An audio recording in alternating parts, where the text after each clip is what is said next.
talk about. Great, so I'm just going to kick us off before we dive into the weeds of the scope and timeline and all of that. We always want to just start this meeting with kind of just hearing from you all, like, what does success look like for you with this project? And really making sure that we're thinking about those bigger picture outcomes as we're moving through the day-to-day. Let's start with that. So I think success is we're at net zero in 2050. To be very blunt, but to get there, I think we want to make sure that we get buy-in from as many stakeholders across our community as possible. I think we're all aware that a very small percentage of greenhouse gas emissions comes from the town directly. So it's really going to be a mobilization task. How do we get the commercial and residential sectors involved with this and ready to move when we put this in place?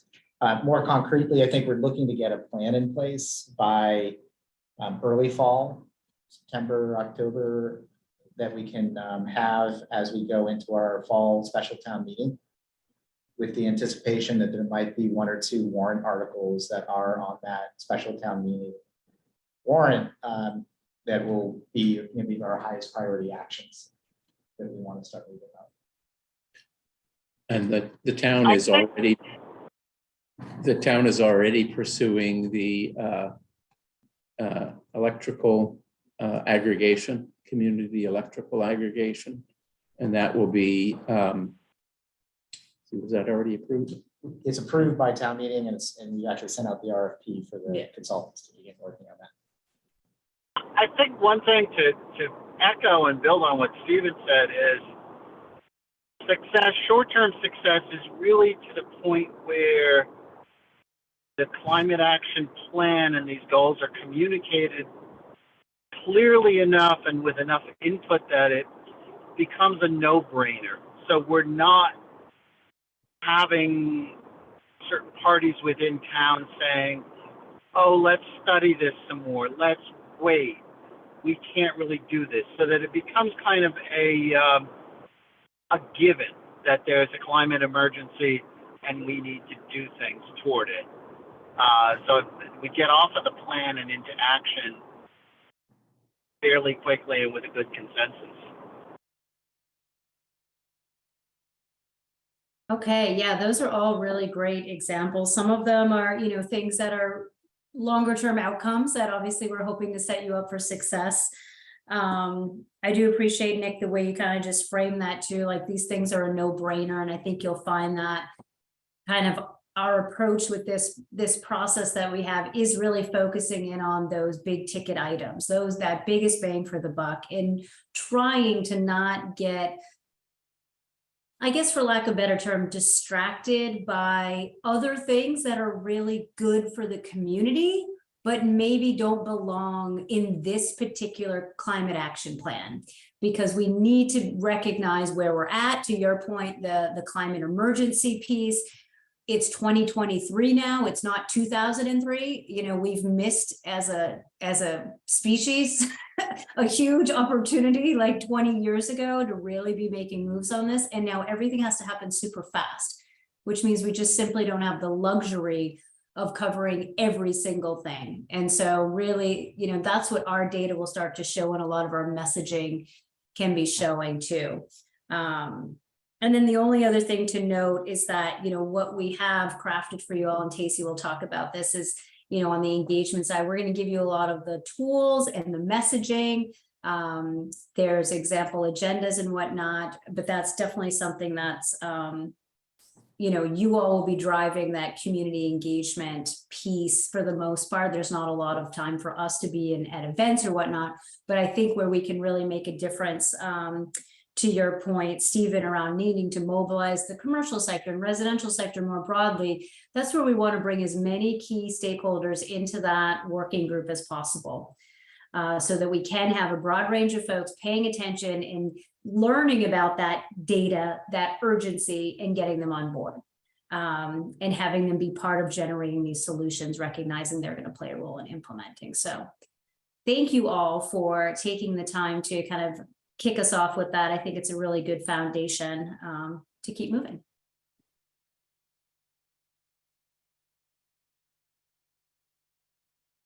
Great. So next we're going to talk a bit about project management and coordination and kind of how we will be working together. So first, I just want to confirm that Cecilia is the main point of contact on your team. I will be the main point of contact on our team, but just want to confirm if there's anyone else that needs to be included on communications. I guess I should be copied on it, but Yeah. primary communication would be through Cecilia. Yeah. And do you want to just forward those communications to me as needed? Yeah, I can do that. So Carly, we'll be copying Henry on those as well. Okay. And yes, sorry, that was my fault. I know you had said that in an email, Henry. I forgot to pass that piece on to Carly. Apologies. And you can call me Hank. Great.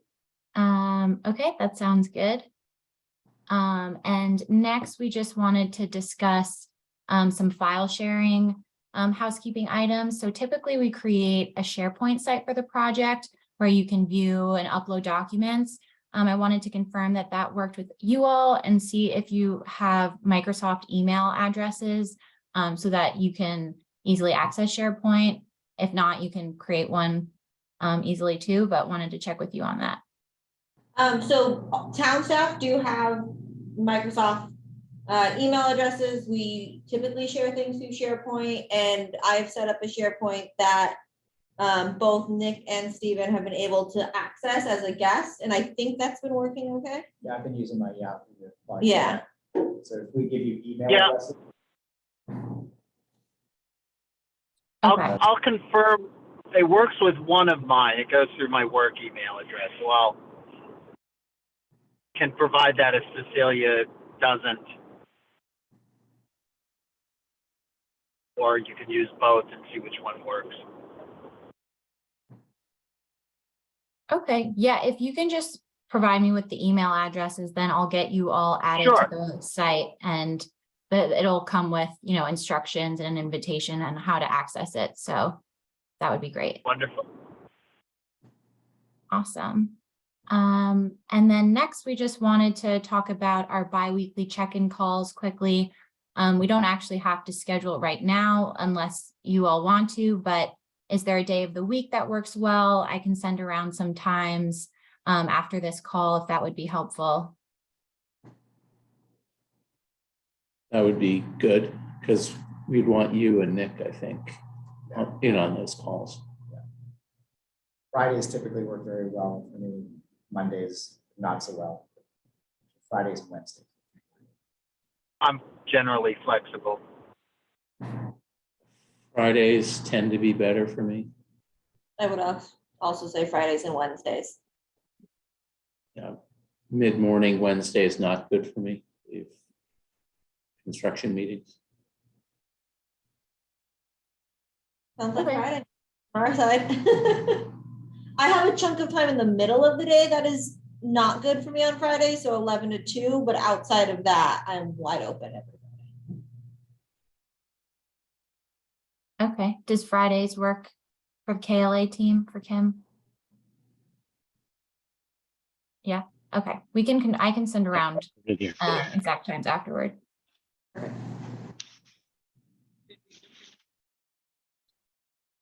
Cool.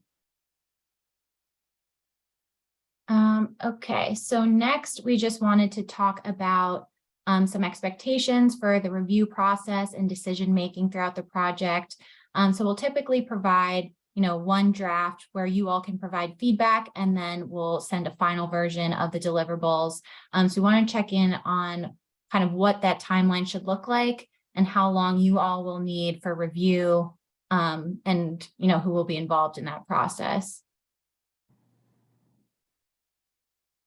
Do you have a best practice? I'm trying to visualize the types of deliverables that will be coming. I mean, are they lengthy or pretty quick?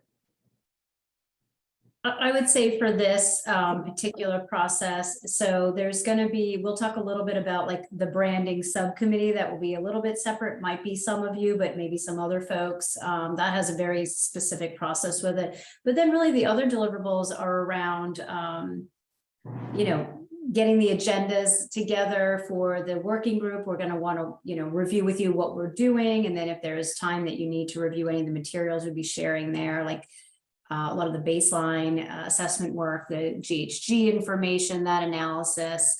Typically, we would present it to you in a meeting, and then if you wanted to review like the slides and everything beforehand, there's that. And then really just getting down to the goals, strategies, and actions when we start really getting into the, you know, the real details of the plan. Is there a group beyond you all that would then, you know, would also look at that? The advisory group, or working group rather, is going to help us shape those, and they'll be feeding into them. But then, you know, is there, you know, anyone else beyond that that would maybe need to come into it? We just have some clients that are like, don't think that we could ever get back to you on anything without a minimum of 2 weeks notice. So those kinds of things, like, we just need to build that into the timeline. My gut feel is that this is the group. I mean, it'd be Yeah. nice if the rest of the committee could be copied as an FYI, but my sense is that the rest of the group is not as nimble. Right, but we have been scheduling monthly meetings with the Climate Action Plan Committee. Right. And what I'd like to do, what I'd suggest we try to do, is to coordinate some of these milestones with that committee. That's a good idea. Because as we move into broadcasting it, Kim, you were talking about the choir. We are the choir. Yes. We need to now get the different members of that choir to begin spreading the word. And it's not enough just to have this group involved in that. Have you shared with the Excel spreadsheet of priorities with them yet? With KLA or With KLA? like, we should ask them, do you have our spreadsheet of the outputs from the 6 working groups? I can't remember if that was one of the I sets. do not, you know, we have not received those. We can make sure we get those too. So there was Okay. a set of, like, sort of a first pass of our 6 working groups that met between October and December last year. They came up with their proposed priority actions, you know, 3 to 5 priority actions in 6 different areas. And they'll probably map very closely to what we'll end up with at the end of this process. But I think what we're looking for with you is that layer of evidence-based prioritization, as opposed to the seat of the pants prioritization that we got from the working groups thus far.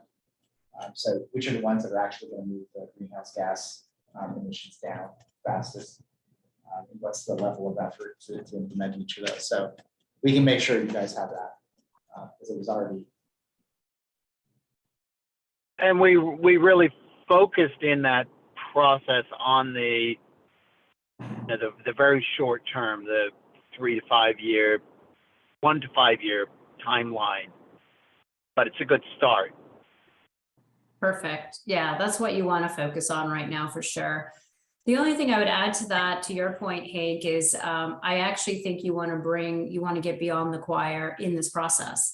And so if we can bring into the working group some of those folks that are going to be really instrumental in moving key actions, whether they be town staff employees or partners outside of it, maybe the utilities, you know, some of your larger commercial businesses, property owners, like commercial property owners, like community groups that, you know, maybe represent renters or lower income folks, so that we're bringing those folks to the table as early as possible.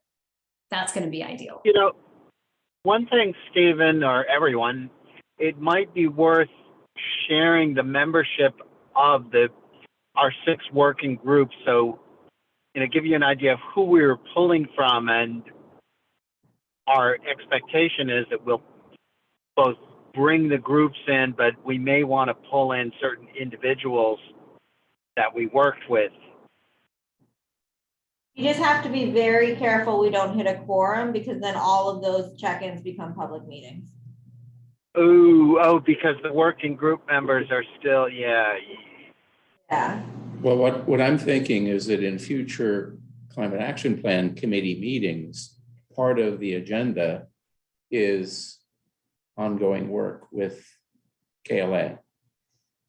Either So- updates or, Definitely, yes. I guess what my original reaction to the question is who else needs to be involved in the review process? yeah, A monthly cadence seems pretty lengthy for us to be able to make significant progress. And so what I would hope we could do is, as we get deliverables from KLA, we can respond nimbly to KLA and then bring what has been reviewed to the broader committee yeah, on that monthly cadence. If we have to wait until we meet, which is what we'd have to do, mhm. if we email this out and ask everybody to respond to it, we hit a quorum, we're in public meeting.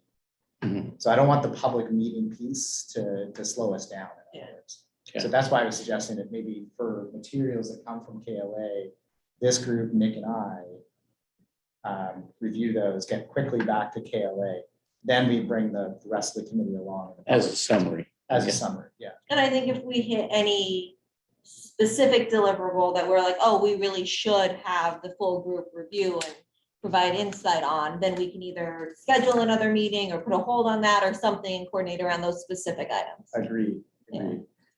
But is, But also, if there are issues that we want to bring, let's say Needham Housing Authority in, or members of the business, TripAdvisor, for example, we could bring them in in an ad hoc fashion, or have KLA reach out to them kind of as a customer discovery process, no? well, I think they're like the Needham Newton Business Association or whatever it is that Amy Haleson works on. That would be an excellent venue to reach out to that whole business group. So maybe We I could, we Exactly. could schedule something. maybe I turn would back- have them on the working group. You invite someone from that organization to be part of the working group. We'll have 2 facilitated meetings with them. And then the idea is that they communicate out to their members what's going on and get their feedback so that it works its way into the plan. Okay, Kim, when you asked this question, the review process, were you thinking those working groups, or were you thinking discrete items as they come through from KLA, like the agendas, the slide decks? What was the? Yeah, it's a little bit of both. And I think actually, you guys are asking fantastic questions, and it gives us an opportunity to maybe rethink how we ask this question in the future, because it really is different for different particular deliverables. We're going to share with you, like, this is how we design the 2 working group meetings, or the 3 working group meetings rather, and what we're trying to accomplish in each of those. You may have some thoughts on that. But really, ultimately, when we get to the end of, like, we're going to work with you all, we're going to look at all the data. You've got the working group that hopefully is a diverse group of folks that help kind of say, all right, this is what the goals, strategies, and actions should look like. I think that's the biggest thing. Like, is there then another group that needs to look at this and approve it before you're ready to push it forward? I think that's probably the biggest review point for this. At some point, we'll be bringing it to select board Mhm. for their feedback. For their feedback, or for just like for them to say yay or nay? So Would you be expecting them to change anything? I don't know if they'd be changing anything, because really what the process is, we bring the climate action plan to the select board, and then the select board will use the climate action plan to set annual priorities. And so they'll be looking at the actions and identifying which actions can be executed in a particular timeframe. But the plan itself, I think, is owned by the committee.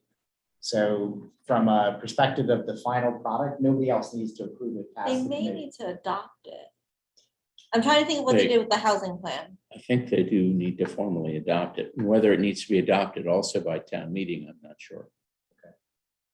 My understanding is that plan does not need to be adopted by the town meeting, because the individual Yeah, I don't projects think have potentially have to be adopted if there's a financial impact to Mhm. the town To the town for town But- project. or a project that hits our budgets. Mhm. Going back to the select board, their planning process is is it June, July, that they're looking for goals for their next year of That- planning. So it might, That is a good point. Yeah, in July, they in meet. terms of giving a draft to fill them in, okay, this is the direction we're heading, just so we can be in sync, even if it's just informal what we're looking at. That is a good point. So if we're looking at final plan in October, perhaps a preliminary draft of the plan in June or July, early July would be a good mid-target. Even if it's not fleshed out, it has maybe the list of the actions that we're trying to prioritize. I'm looking at their current goals, and it is work with the planning board on the next steps related to the town's affordable housing plan. So I think they can make their goals broad enough, knowing that our climate action plan will be coming in October for their approval. So if we don't have a set thing for when they set their goals, that's okay. But they do, I checked with Katie, they do need to adopt our climate action plan. Okay. Okay, so you were saying needing like a sense of the goal, strategies, and actions by July, yes? Or at least what we think the 2024 action Yep. should be. Yeah. If we Yeah, and I think an outline would be sufficient. Well, we should, that shouldn't be a problem. I'm just double checking on what we had for each of the meetings, but oh yeah, no, we had talked about, we should have those ready because the idea was we're giving you a blueprint template, which is the implementation blueprint. So we would already need to know what the actions are going into that August meeting. And then that's an opportunity because we don't have the budget to write these for you, but we want to facilitate this meeting to help, we'll build the template and help you build them out. So this way you're moving forward on some of those priority actions and coming up with that step by step so that they are ready to go, probably for maybe pushing for your fall meeting there. I think the risk, the actions that we've identified so far have gotten into a lot of weeds, and we'll probably need your assistance to edit and simplify. Yes, that is very common. Okay, Carly, did we get everything we needed there? I know think our time so. goes by so quickly on these. Yeah, that's why I moved forward to the project schedule because we were already talking about that a bit, just so you all could see it here. Looking at it, here's the overall timeline. We have it slated to end in, October, November timeline. And here is kind of broken out on each of the tasks, what month we'll be spending on what. So, at the beginning, we're going to be working on the baseline assessment in the next 2 months. And then that will lead into the greenhouse gas reductions pathways, as well as the communication and engagement portion. And here you can kind of see the key months that those will take place. And then the climate action plan development piece will really happen kind of throughout the entire process while we're getting the inputs from the inventory and engagement pieces. And we also have, you can see the 3 meetings with our stakeholders. They're currently slated for May, July, and September. But yeah, those could be adjusted, but this is what we have as the schedule currently. So we'll just keep moving along, and next I'll turn it over to Mike to talk about the baseline assessment and technical analysis.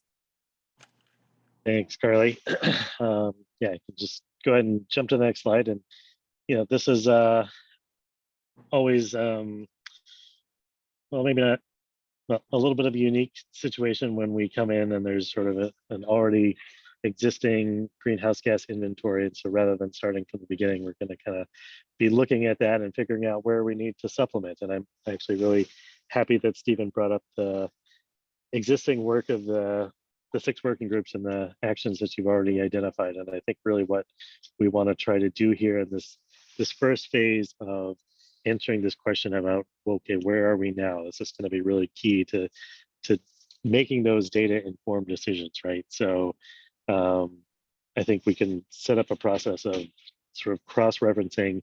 Here are the things that the working groups have decided that they are the town's priorities to begin with, that may or may not be well characterized in the existing inventory, because there's lots of ways to do it, and maybe some things are less well covered than others, and we'll want to figure out how do we supplement that in order to answer that question, right, and give you the evidence base that you're looking for. So we know that we're going to need the MAPC workbook just as the starters to get going on what you've already assessed. But there's also going to be things that we'll need just for, even if that was a perfect accounting of all the GHGs and ways to look at it, we still are going to need more sort of context information about the town to put it into terms that is going to be meaningful for folks. And one of the big ways that we like to do that is getting the assessor database, an export of the whole assessor database, splitting up and looking at, okay, here's all the different variety of buildings and all the different housing and were they being used, fuels and so on, and then sort of break these things down so that ideally every Needham resident, every household can say, okay, here's my portion and here's where I need to get involved to help the whole town meet these goals. So those are some of the things that we'll certainly need for getting started and setting that baseline. Of course, that also includes all the resilience metrics that came not only from your MVP report, so the official report, but if there's any other sort of town studies, individual studies that were referenced in that, or maybe things that were missed in that process, we'll want to be able to get those and make sure that they're coming into our work going forward. So we'll do all those things. We'll detail all the calculations out and make sure that you have a firm footing on sort of what everything is driving our conclusions for how things get prioritized. Next slide. Mike, do you already have the MAPC workbook? Not yours. Not ours. Yeah. So the one with your data in it would be the key one to get a hold of. Those things I need to email you. Yeah, I think probably once we get the SharePoint site set up, we can do all those file exchanges there and save them there, and that's a good process for doing that.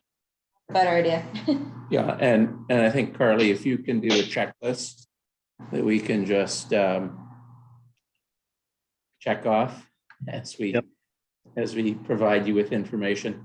The town does have a fairly robust GIS system, which is available at the town website. And I'm sure you're very familiar with all those systems. If you need us to provide the data in a different way, we can also assist on that. I don't know if that database tells you, for instance, all of the houses that have solar or plug points for their cars. I don't know if that information is New charger. We do. There is a database, or I've seen it through Green Needham, of solar installations in Needham. I think we've pulled it from the state's information. We've also, at one point, might have done a specialized query when we were doing the heat pump project of all the heating systems in Needham, which would probably have to be updated and is dubious, but it's a start. Yep, that's a great point. I have some of that ancillary. So Nick, if you can share some of that with Cecilia, she'll get it up on the SharePoint. Sounds good. Yeah, that's great. I mean, Nick, you said it so well. It's a starting point. We know that those data sources, assessor databases, are not perfect, but they do give us a good idea of at least the area of buildings that we're talking about, and knowing that maybe some of them have been updated already is a good thing to keep in mind. But I think between just those things that we've got said there, knowing that there's GIS data, that's great that we can just go and look for some things that may end up being useful.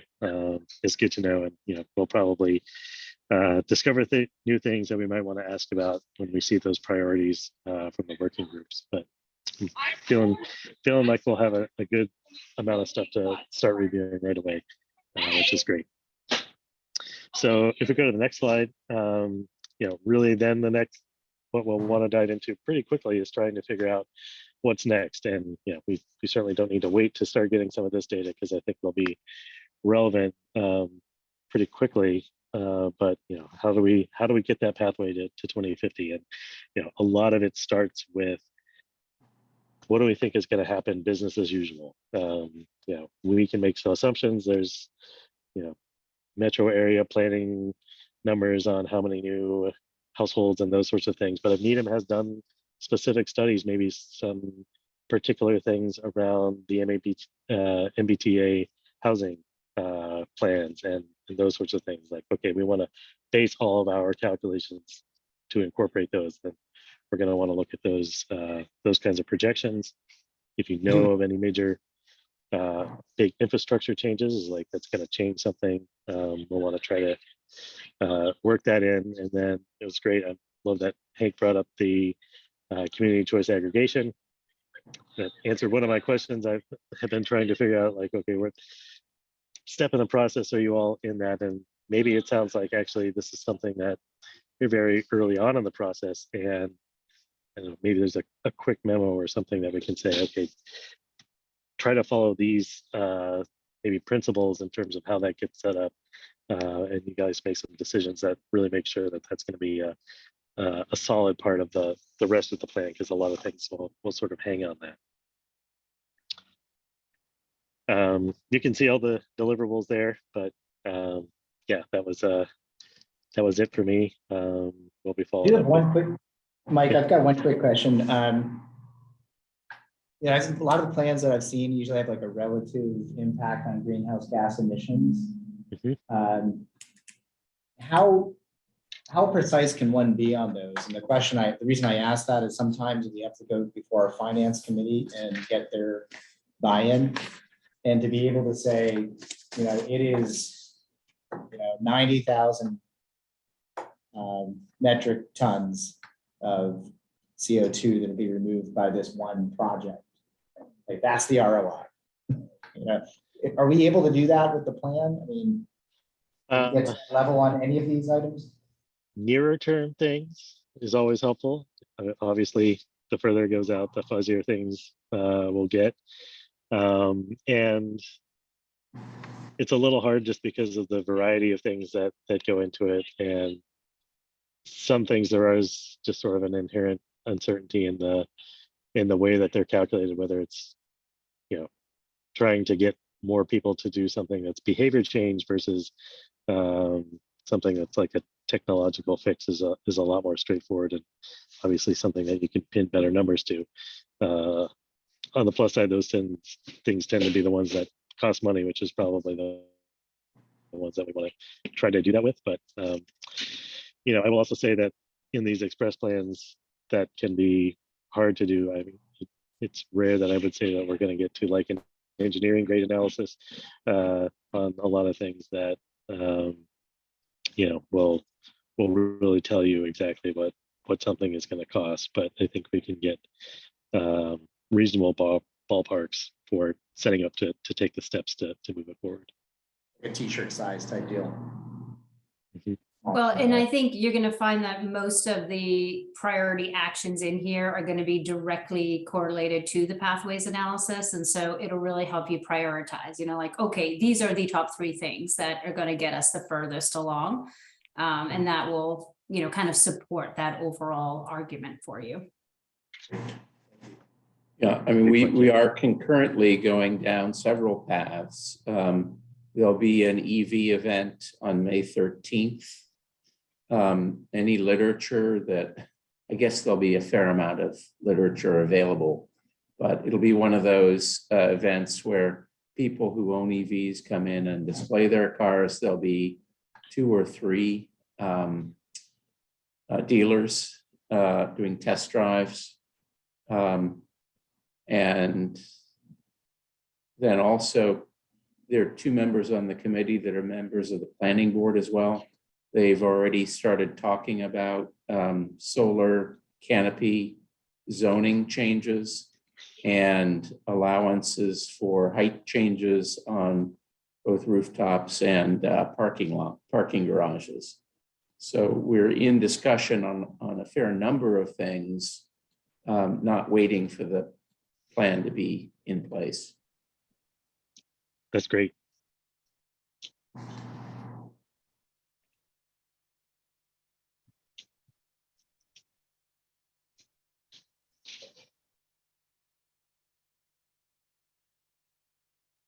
Yes. Casey, are you up next for communications? Sorry, I'm just having trouble muting myself. Yes, next slide, please, Carly. So I will be walking us through some of the key communications and engagement tasks that are upcoming. The first is that we will be walking you through a branding process for your climate action work. A lot of people see a brand as just a logo, but we really see it as so much more than that. It's about putting together the core messaging that will be used to talk about your plan with members of the public and members of your stakeholder groups. And we'll also be developing, in addition to that core messaging, a name and a tagline and icons that will be used in your final plan as well. So that is the first key task for communications and engagement, is all getting on the same page about how we're talking about this plan and how we're talking about it within the context of Needham. So the first kind of data need that we'll need from you in terms of engagement is who should be a part of that branding process and our branding subcommittee. Generally, we encourage our clients to keep their branding subcommittee to about 3 to 5 people. It could include 1 or 2 of this core group, but ideally at least 1 person on that subcommittee would have some kind of background in communications or marketing or engagement. So we'll be asking you all to kind of put together a short list of folks that could be involved in that process. It goes pretty quickly. We can really have it completed within a month, but that will be the first step, is to bring those folks together for a kickoff call for branding and engagement. From there, we'll work on designing a professionally designed fact sheet about your planning process. For example, this could be something that's given out at that EV event in May. So this will be kind of a core document that you can use with community members at events. Folks on your committee could distribute this to really educate folks about what the town is doing and what this planning process looks like. And then finally, we'll be providing you with a communications and engagement toolkit. And this is going to hopefully be a helpful resource for all of you as you go out to talk with members of the community, or as your committee members go out and do that work. It will help provide some guidance around who we're looking to reach and some effective tactics for reaching them, whether that is through a focus group or a short survey or social media, newsletters, things like that. We can provide you all with some templates for going out and acting on those tactics. I will pause there. In just a sec, I want to talk about kind of the audiences that we're trying to reach beyond the choir, as we've talked about previously on this call, but want to pause there and see if folks have any questions about these core deliverables. Is that Rachel Bright? I could check in with her. I'd like to be on this. Actually, I've got a lot of experience in marketing and branding. Perfect. So, I'm but I gonna was- be doing the website updates, so. yeah, and I was thinking, even though she's no Tanya. longer with the town, Cindy Gonzalez is still in one of our working groups, could be a potential person. Yeah. Do we know if there's a replacement yet? There's not a replacement yet. So maybe Amy Helson. Maybe who's- Nelson could be the other person I Yeah. was thinking. I can reach out to her and see if she has. Yeah, I mean, I'm not that expert, so. No, that's fantastic. If you could provide names and emails to us, we can then reach out to them to schedule the first meeting. In terms of overall commitment, we generally have 2 meetings that are 30 minutes to an hour. And then within the course of a week, several short 10 to 15-minute calls when we actually are developing your logo through an online platform called Logo Tournament. So we can get into all of that, but just note that it's kind of 2 core meetings and then a couple of one-off phone calls is what we'd be asking for from the subcommittee. Casey, just one thing, just so you're aware, there's a nonprofit grassroots group in Needham called Green Needham. And we probably just want to be aware of that as we're doing this so that they're distinct. Yep. Absolutely. Yes, definitely want to make sure that this is recognizable as something separate. We're not going to take their name or logo or anything like that. So thanks for bringing that up. Yeah, and they have been the driving force since 2008 Wonderful. on any sustainable issues that have initiatives the town has done. Great. Sounds like potentially a good fit for your stakeholder group or helping with some engagement tactics. So awesome. All right, next slide, please, Carly. Oh, actually, we'll go over this later. You can skip. Okay, so when we put together the engagement and communications toolkit for you all, part of what we will do is identify 3 to 4 target audiences that you are looking to reach. And again, these are audiences that kind of help us go beyond the choir to reach folks who have not historically been necessarily involved in town planning processes or issues related to climate change. So I took a look at your demographics from the census and pulled out some potential target audiences that we may want to focus on. Some of these are pretty common target audiences that our other clients have chosen to connect with through this process. So for example, seniors make up almost 20% of your population. Some seniors are living alone. They could be more vulnerable to climate impacts. So they may be a group that you want to reach out to. Youth, another group that can be traditionally difficult to reach, aren't necessarily involved in core planning processes. So this is just kind of an initial list to get us thinking around this topic. And I'm curious if you all have thought about some groups beyond the town that you would like to engage and reach through the process. Well, we can share the list of the people that we brought to our extended working groups, and a lot of these populations are already partially represented, at least in that group. Okay. But beyond that, there are demographics that we know that we have trouble meeting, like young families. They're often too busy to come to anything. So how do we reach them? Yep. The The athletics. soccer field.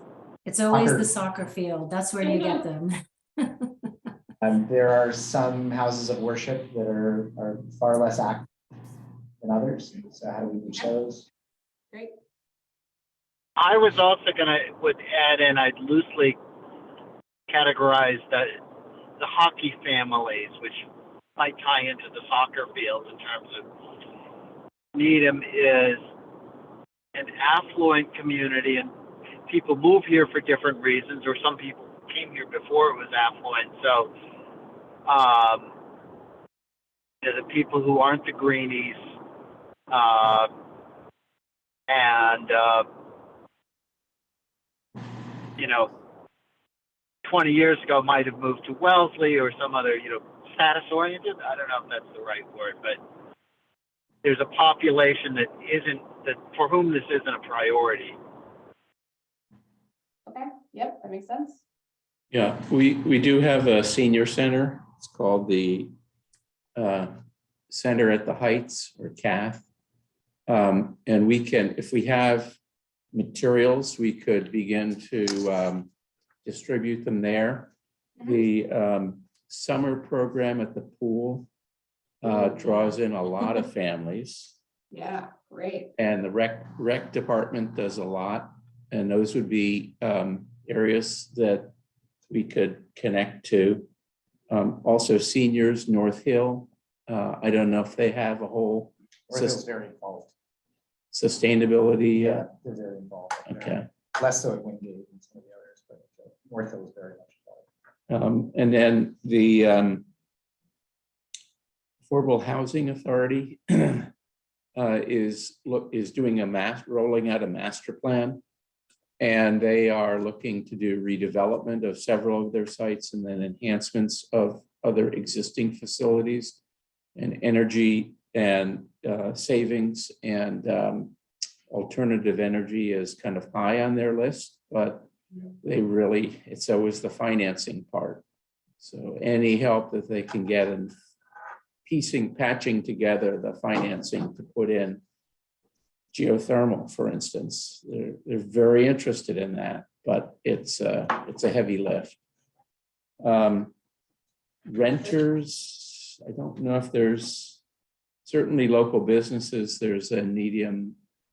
There's several groups that we could reach out to. Okay, fantastic. That's a great start. And we can talk more about this during kind of the kickoff branding and engagement call and figure out exactly who we'd like to prioritize for the process. But yeah, that's a really helpful start. Thank you.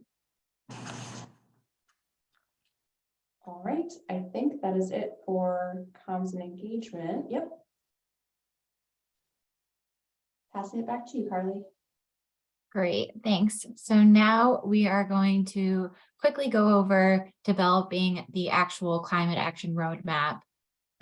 So this will involve really just identifying the goals, strategies, actions, metrics, and targets in our key focus areas.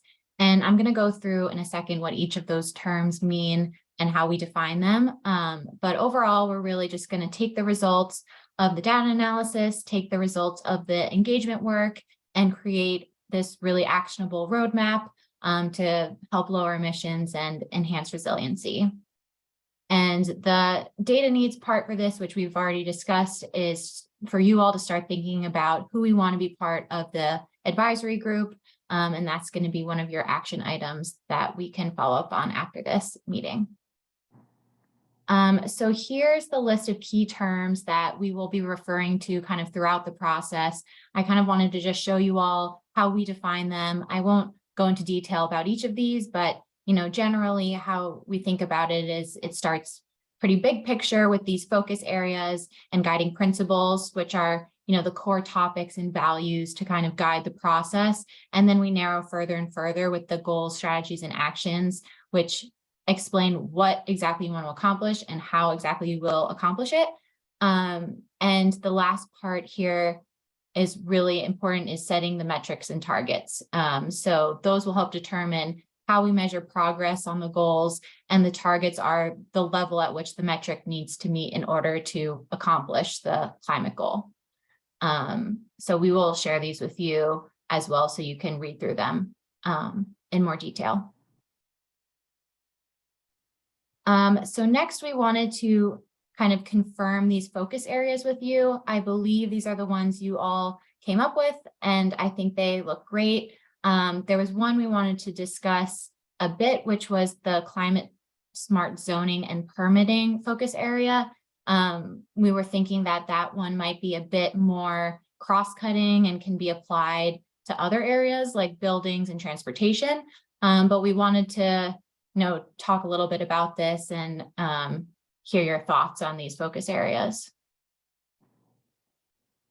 Yeah, and I would just So note we might have a better sense when we see what you've already pulled together, but that was just one of our initial thoughts, that we feel like a lot of your climate smart zoning and permitting is going to be related to your buildings and to EV infrastructure and obviously TOD and things like that might just fit in other places and not kind of have enough of it on its own to stand.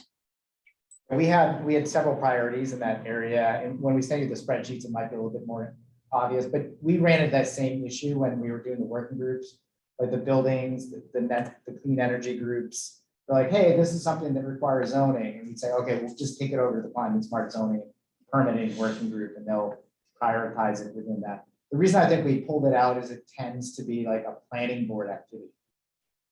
And so as a planning board or a zoning board of appeals activity, we want to really make sure that when we hand them a set of actions, they know this is what we need to do in order to enable accelerated electrification of buildings.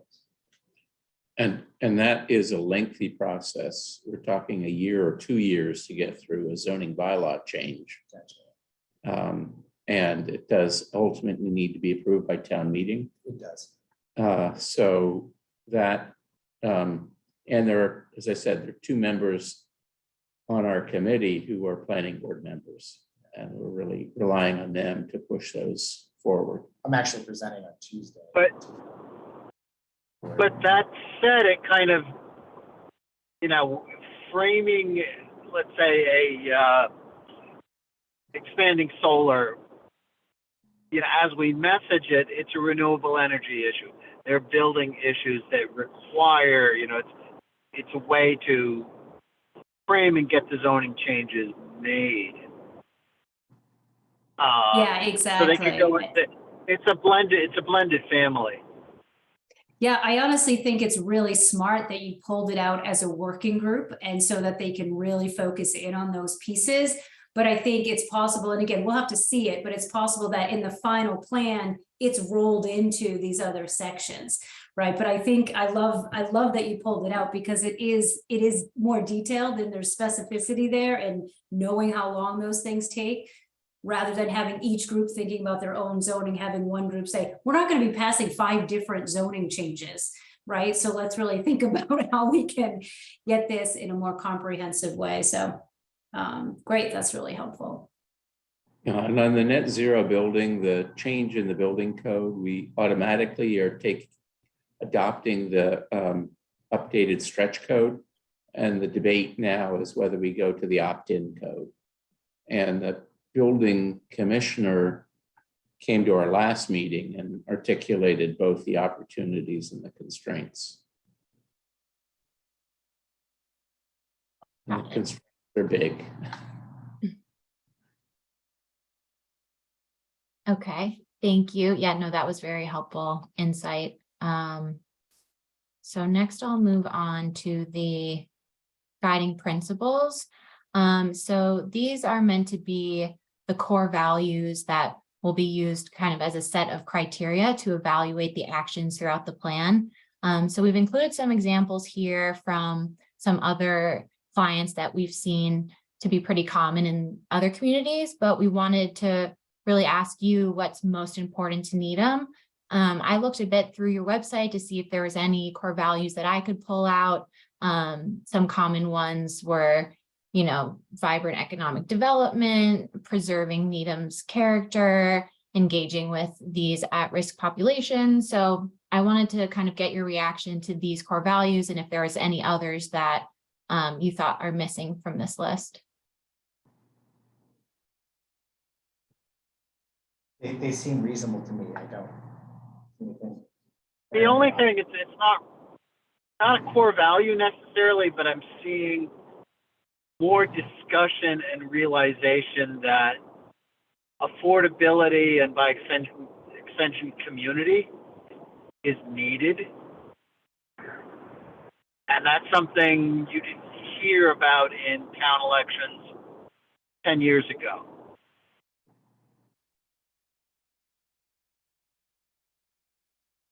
Great, thank you. That's really helpful. There's a strong sense that Needham is a unique town. I just want, you probably heard this before. From every town. Yes, from every town. We are Every town is unique. special. Things our own way. Slowly. On climate, we've never really been a leader. A close follower, or maybe not such a close follower. So some of that stuff we need to wrestle maybe in the communication.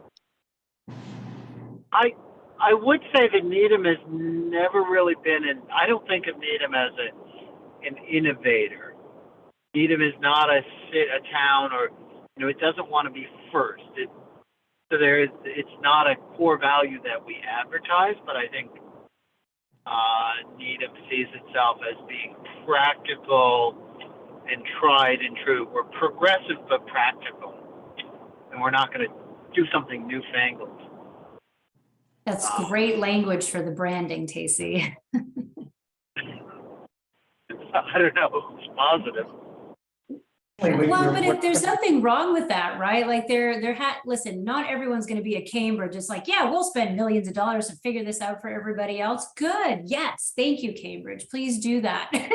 You spend the $1 million and then we'll see what you did and learn from your experience. And I think one of the big things that we've incorporated into our processes is really asking, to your point, Stephen, where will it be on leadership? That's actually going to be a question we ask the working group. So generally speaking, around climate action, what's the scale? Where do you want to be? But then within each of these areas, where do you see yourselves now and where do you strive to be? And I think it's telling. I mean, we all had a strong sense looking at climate action plans. We had no interest in aspirational goals. Needham is, so in that sense, it's very traditional New England that we want something, it's going to be there like a post and beam barn. I just want to point out we are at 4 o'clock. I don't know if everybody has extra time, but we respect the time everybody's. Yes, yeah, we are, and there's so much, a lot of this content pieces, we're going to have plenty more time to be talking through. And that's why I like to get through the project stuff at the beginning. But I do acknowledge that we are at time. Carly, what other high priority items did we want to touch on? Maybe just the risks quickly. Yeah, we're If pretty folks, much I'm at sorry, the- we should ask if folks, can you take like 5 to 10 more minutes? I can. Okay. I'm fine.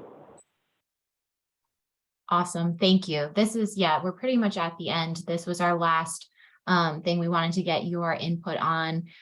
This is basically just looking at some of the potential risks for the project. Is there anything that might affect the project's progress in terms of the schedule?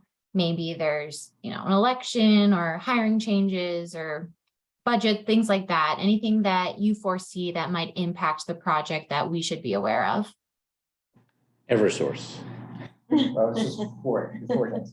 It's whole to Eversource. The 3 things that I can think of. One is that summer Needham empties out. There is nobody here between the late June and mid-August. So the more that we want to do engagement broadly, the faster we should get to it. So that's 1. 2, I would say that July select board meeting that sets goals for the coming year really does set all of the goals for the next year. Nothing comes in onto that list after they meet in July. So if we want something to be prioritized for 2024, we need to have it in their hands in June. And finally, I get back to the town meeting. That's usually October. It's late late this year. it's late October, early I November. think it's November this year. Anything that we think we might need to put on a warrant article, we want to have in hand At least. probably September 1st. Yeah. So those would be the 3 things. The The fourth thing- other item I would throw in there were without a communications director at the moment, or chief information officer, whatever she just left, and so that hopefully the new person will be on board by the summer.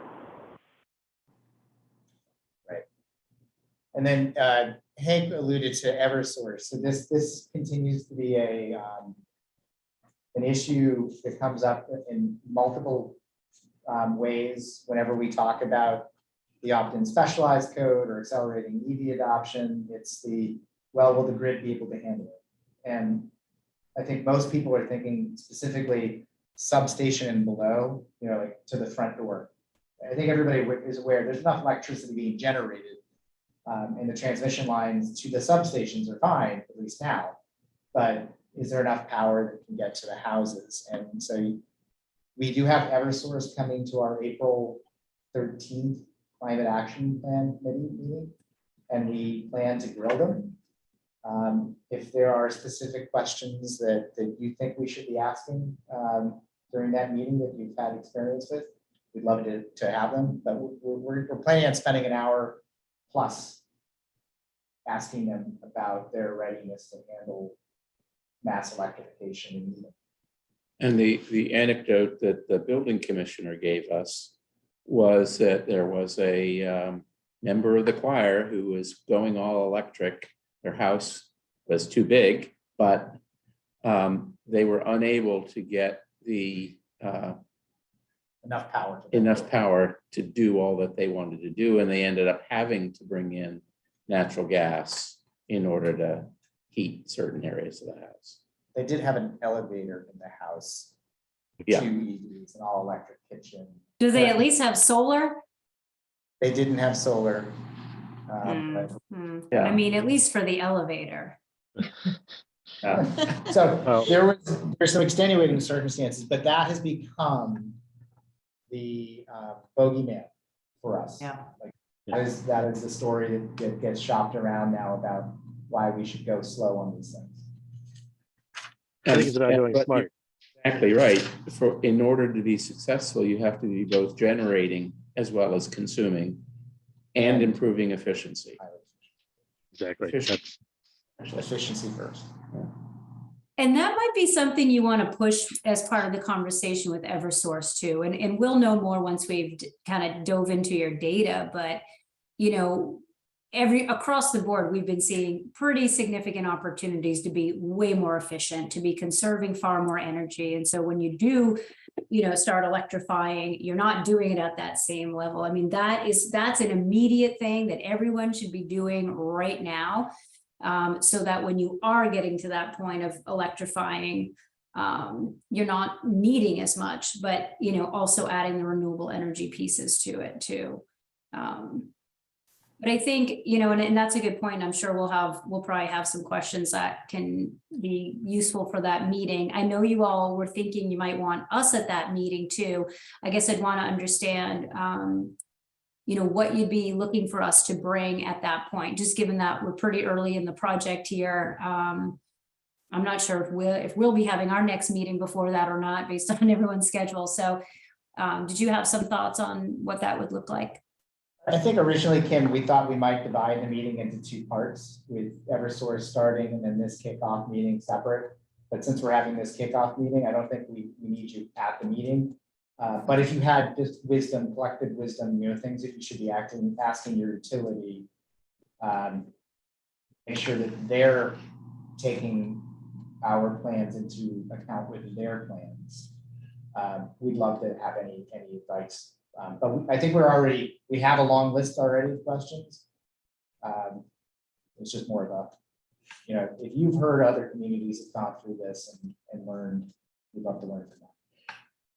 But to kick off with the full committee should also be responding to some of the questions here. Who's on which subcommittee, who were the people that will be assisting with the branding, get buy-in by those around the table. Yeah. See if we're missing anyone, and kind of giving them an update as to the overall plan, the tasks and the steps. I was going to ask if you could share this deck with us, because what we could do is we could use it to basically soak the rest of the climate action plan committee in what we talked about. So that's up to you if that's something you can do for us. That would be very helpful. Oh yeah, absolutely. And we're going to have, I think Carly was mentioning it earlier, a SharePoint site set up. So all the materials will be there. That'll be a place where you can put any data that you have. So, you know, we don't have to send huge emails back and forth, but we can give whoever you want access to that. It is we do have a lot of security. So there is a multi-factor authentication. So you do need like a app in your phone. For anyone who's maybe already on Microsoft, it might be a moot point, but our IT director will give all the instructions, send it over. But certainly we can share this with you. That's no problem. We can also send questions over.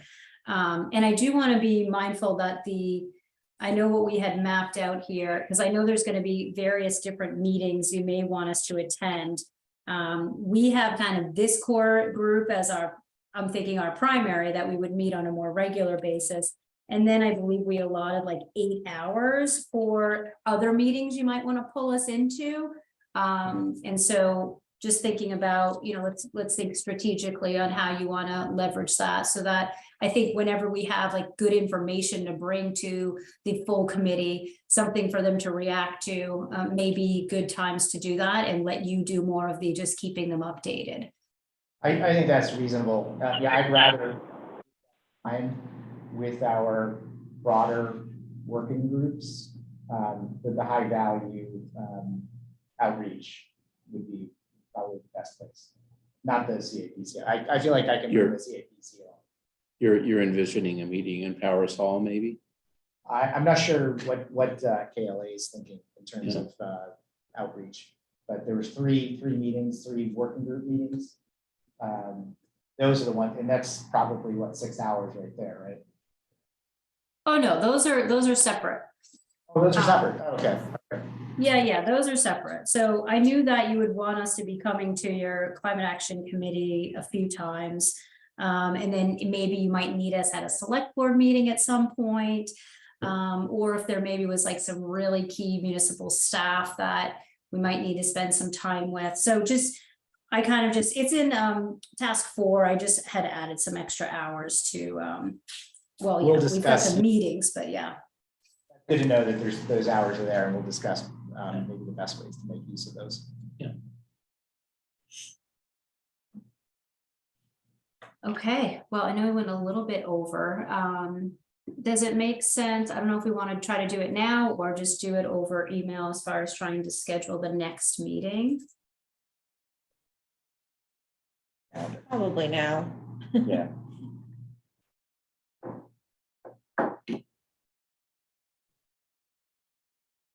Sounded like Fridays maybe were the, Fridays are good.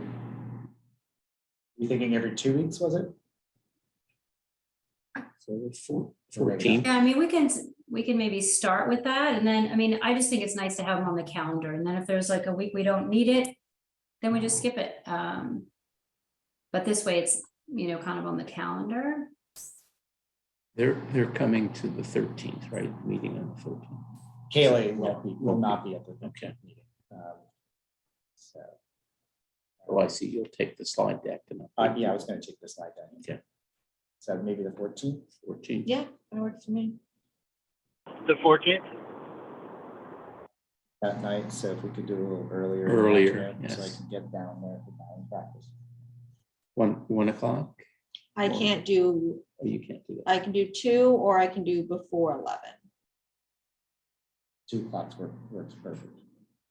I know Tacey and I are going to be in a workshop, and I think Carly, you're out that day, aren't you? Yeah. Okay, so that- But let me see what time my that workshop wraps. And it might actually be more of a mic meeting anyways with all of the Yeah, we data can just talk data pieces. that day. It's fine with me.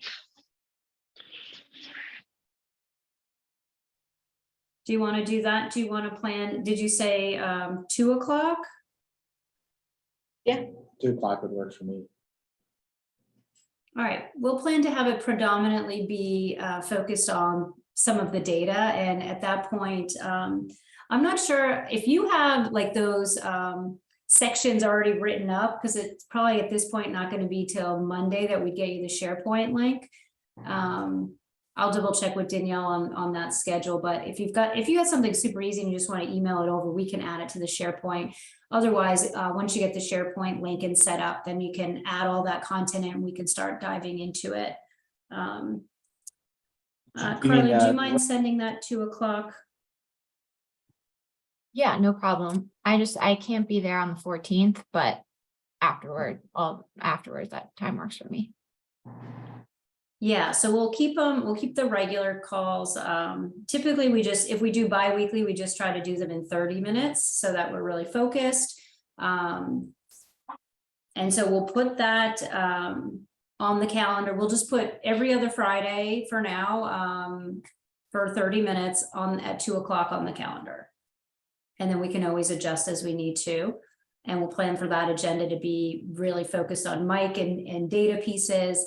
And Carly, just make sure when you set it up that you're not like the only owner, like anybody can get into the meeting. Okay, Sounds And good. if you can send us a checklist, Mike, of the things you're looking for, we'll Yep, try to get do. you as much of that prior to the meeting as possible. Okay, very good. Awesome.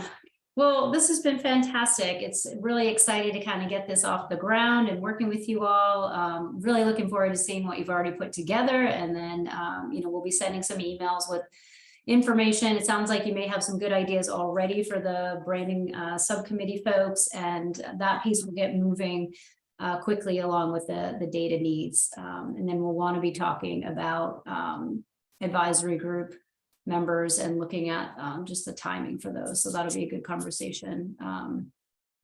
Probably the next one after the data. Good. Great. Sounds good. Thanks all. Awesome.